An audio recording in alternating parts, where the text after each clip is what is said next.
Hi everybody, Ian Bremmer here, and it's completely insane. I think we can say that now. The news cycle is well beyond anything that we've ever experienced in our lives. I mean, let's face it, just in the last week, we had a massive New York Times data dump showing that President Trump had paid no taxes for 10 years and $750 in 2016 and 2017, which is a weird number, $750. Where do you come up with $750? Just kind of arbitrary, right? It's less than a puppy, but more than, if you were buying at Rescue. I don't know. We'll dig into that. And then, of course, the worst presidential debate of our lifetimes, without any question. Some 71 times that President Trump actually interrupted the moderator, another 30 by Biden, all in all, over one interruption per minute. It was useless. There was no information. My view is we shouldn't bother to have any more presidential debates in this cycle. And you know what? I might get that wish because today, we can throw out all of that other news. Who's paying attention to it? President Trump and the First Lady, Melania Trump, have tested positive for coronavirus. My God, who wanted to wake up to that? Some people were still awake, apparently, at 1 a.m. this morning, finding that out on the East Coast. You folks on the West Coast, I just feel bad. And the rest of the world, I'm sorry that we continue to be airing our dirty linens all over the place. But this is a mess. And it's a mess because, of course, the election is coming up in just over a month. And that means we're going to have this coronavirus story around the president and everyone in his inner circle getting tested and all the rest. That's just going to dominate the news for the coming weeks. What's the implications of that? Well, first of all, beyond the election, I think it is important to recognize that the three leaders of the G20 who have taken coronavirus the least seriously, who have been least willing to lead with science and expertise, are now the three leaders of the G20 that have also come down with coronavirus themselves. I am talking about British Prime Minister Boris Johnson. I'm talking about Brazilian President Jair Bolsonaro. And of course, I'm talking about my own president, Donald Trump.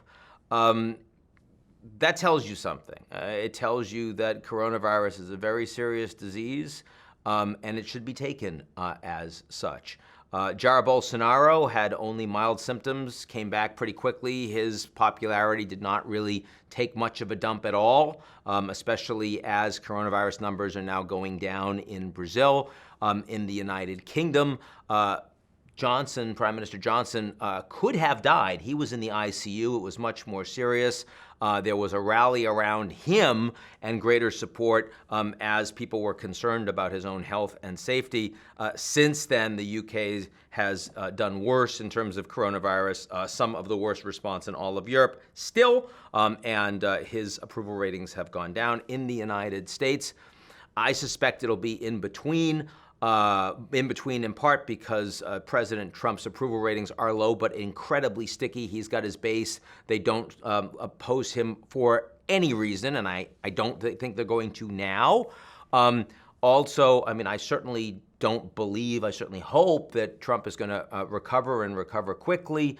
Keep in mind, he's 74 years old. He is obese. That is a pre-existing condition, but otherwise doesn't drink, doesn't smoke, has the best health care in the world. The percentages will tell you he's unlikely to need to be hospitalized. He's very unlikely to need to go to the ICU, but it's a real possibility, and it's something we have to take very seriously indeed. Perhaps more importantly for the country, we are now going to be talking about coronavirus as the top issue for the next 4 weeks.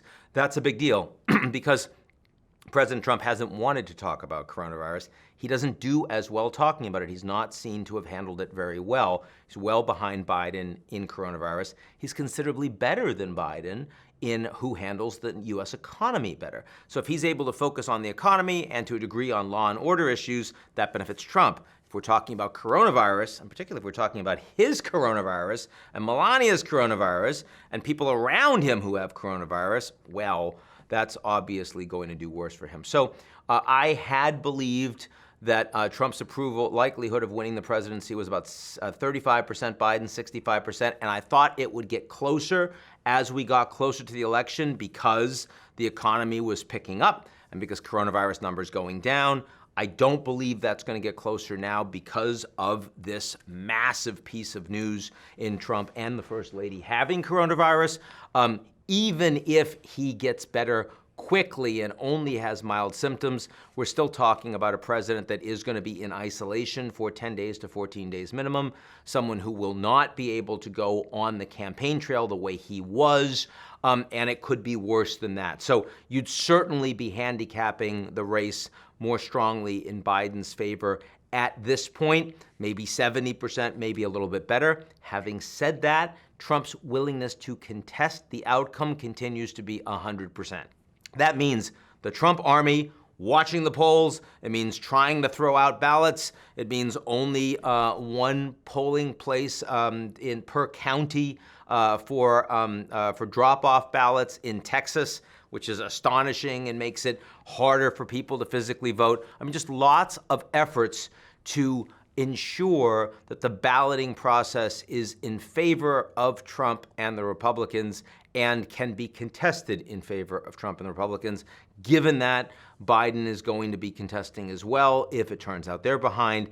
I still think that, it may well be that the election itself is more of a landslide. It's possible. I'm not sure I would say it's likely, but I still think after Election Day, the most likely outcome is it's contested, it goes legal, and this is a really ugly process for quite some time, weeks, maybe months. So, we're heading into the thick of it. At the very least, I can say at least the next presidential debate probably not going to happen. And given the fact that we learned absolutely nothing and on balance it just damaged the country, I guess I'm fine with that. But it's going to be a lot of coronavirus all the time. Final thing I would say is it is by far the biggest story of the year, not the U.S. economy. Certainly not issues of social instability in individual cities. It's not Antifa. It's not the Proud Boys. It's not any of that. It is the worst crisis of our lifetimes, a pandemic and the economic impact of that pandemic, the health impact of the pandemic. That's what we should be talking about globally. It's what we should be talking about in the United States in the U.S. election, and it's what we will be talking about. And in that regard, it's something that we should be grateful for. That's it for me. I'll talk to you all very soon.